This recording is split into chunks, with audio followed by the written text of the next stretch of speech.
ஆந்திர மாநிலம் விசாகப்பட்டினம் மாவட்டம் பெண்டுர்த்தி அருகே உள்ள அப்பன்னபாலத்தைச் சேர்ந்தவர் சுப்பிரமணியம், கோயில் பூசாரி. இவரது மனைவி லலிதா தேவி, வயது 30. இவர்களுக்கு ஒரு மகன், ஒரு மகள். அடுக்குமாடி குடியிருப்பில் வசித்து வருகின்றனர். சுப்பிரமணியத்தின் தாய் ஜெயந்தி கனக மகாலட்சுமியும் அவர்களுடன் வசித்து வந்தார். கடந்த 7ஆம் தேதி இரவு சுப்பிரமணியம் கோயிலுக்கு சென்றார். அப்போது பக்கத்து வீட்டில் வசிப்பவர் சுப்பிரமணியத்துக்கு போன் செய்து, உங்க வீட்டில் தீ பற்றி எரியுது, உங்க அம்மா இறந்து போயிட்டாங்க, உன் மகளுக்கு லேசான காயம் என பதற்றத்துடன் சொன்னார். அதிர்ச்சியடைந்த சுப்பிரமணியம் ஓடோடி சென்று பார்த்தார்.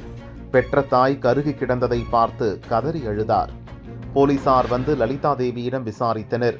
அவர் மின்கசிவால் டிவி வெடித்து தீ பற்றியதாக கூறினார். ஆனால் மின்கசிவுக்கான எந்தவித தடயமும் இல்லை. வீட்டினுள் பெட்ரோல் வாசனை வீசியதால் போலீசாருக்கு சந்தேகம் ஏற்பட்டது. முன்னுக்கு பின் முரணாக பேசிய லலிதா தேவியின் செல்போனை வாங்கி ஆய்வு செய்தனர். அதில் யூடியூபில் கொலையை விபத்தாக மாற்றுவது எப்படி என்ற தலைப்பில் அவர் பல வீடியோக்களை பார்த்திருப்பது தெரிய வந்தது. சுப்பிரமணியத்திடம் மனைவி, மாமியார் இடையே ஏதேனும் பிரச்சனை உள்ளதா என போலீசார் கேட்டனர்.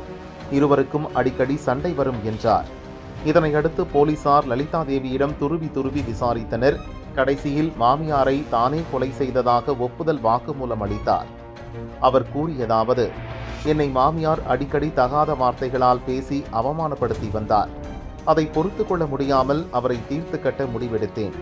பெட்ரோல் பங்க் சென்று ஒரு பாட்டிலில் பெட்ரோல் வாங்கி வந்து வீட்டில் மறைத்து வைத்தேன். வெள்ளிக்கிழமை கணவர் கோயிலுக்கு சென்ற பிறகு பிள்ளைகளை திருடன் போலீஸ் விளையாட்டு விளையாட சொன்னேன்.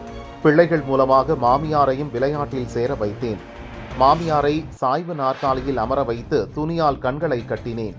பிள்ளைகள் இருவரும் வேறு அறைக்கு சென்று ஒளிந்து கொண்டனர்.